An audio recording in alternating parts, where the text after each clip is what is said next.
Hey guys, welcome back to Azir School. I know it's been a while and I'm pretty excited about this episode, so I want to get into it really quickly. But first, a quick disclaimer. It's preseason right now at the time of me making this, which means there are a lot of tentative changes happening at the moment. That said, if Azir and all of the items in this build stay relatively the same and don't tank off in power by the end of the preseason, I honestly believe that this build makes Azir a tier 1 in mid and top lane. With the nerf of Azir, people have been searching around for new builds on Azir that can make up for what we're losing. To really dive into this, we need to take a look at what Azir does well and what he can continue to do well after the nerfs, and build off of that premise. Before, Azir was an effective ranged kiting marksman mage hybrid secondary initiator. A lot of people are attempting to turn him into a higher burst damage mage assassin with Proto Belt, and while I can always respect making Azir an assassin, I think people are missing out on the possibility to take advantage of Azir's amazing engage potential.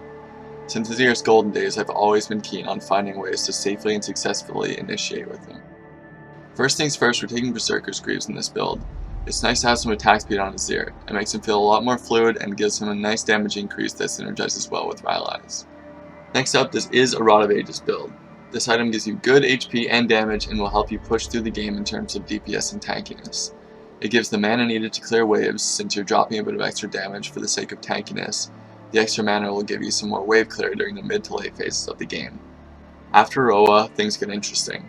If Rylai's happens to still be core after its nerfs, which I think it will be, build it here. We all know why Rylai's is great for Azir. Our fourth item is Redemption. Barring any future nerfs, Redemption is ridiculous right now. Pretty much good on any tank or support champion. As odd as it seems, this item will help you stay alive during early initiation stages of the fight, and can even provide a little bit of extra damage along the way. It gives health, it gives mana regen, it gives sustain all around, and it gives a neat little shield boost for your E. The CDR it gives is always nice to have on Azir, and it's a crucial part of helping us cap out. After Redemption, you can pick up one of your smaller damage items, Zanya's or Abyssal.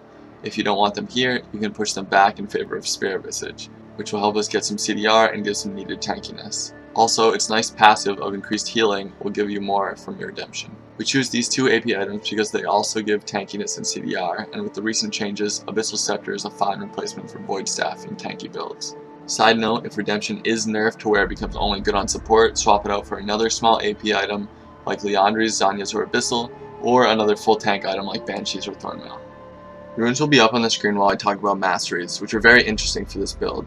You have two options. Your first option is a standard page with Thunderlords. Very good for keeping your early damage up to scale with you until you can start those big initiations. Notice also the battle trends to keep your damage relevant while you don't have all the AP items you normally would. My alternative to this is a little odd at first, but bear with me.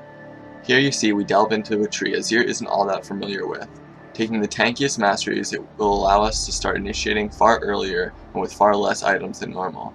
You lose out on Thunderlord's early damage power, but you gain instead the early engage pressure and safety of Curse of the Colossus. Coupled with Runic Armor to help with your Redemption and double shields, this set of Masteries sets Azir up to be one of the tankiest champions that can still put out consistent relevant DPS and CC from inside a teamfight. Still taking battle trance for increased damage output and exposed weakness over anything else, so we can help put out more team damage during a mid-game fight where we falter in our own DPS. Your job with this build is pretty simple. You engage teamfights as if you were a Malphite or a Hecarim. Drift in, push your enemy ADC back into the team, and hit away. Oftentimes I will Redemption right after an ultimate, as it will give an increased chance to hit, and if you happen to get burst quickly, it will keep you alive long enough to either run away or continue putting out damage.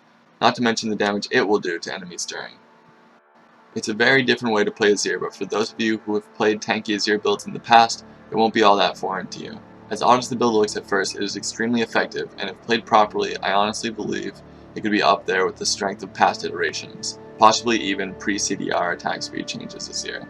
Try this build out and let me know how it goes for you. If I get 400 likes on this video, I'll do another Azir School soon when we figure out what the coming preseason changes are to Redemption and Azir. Good luck guys, I'll see you next time.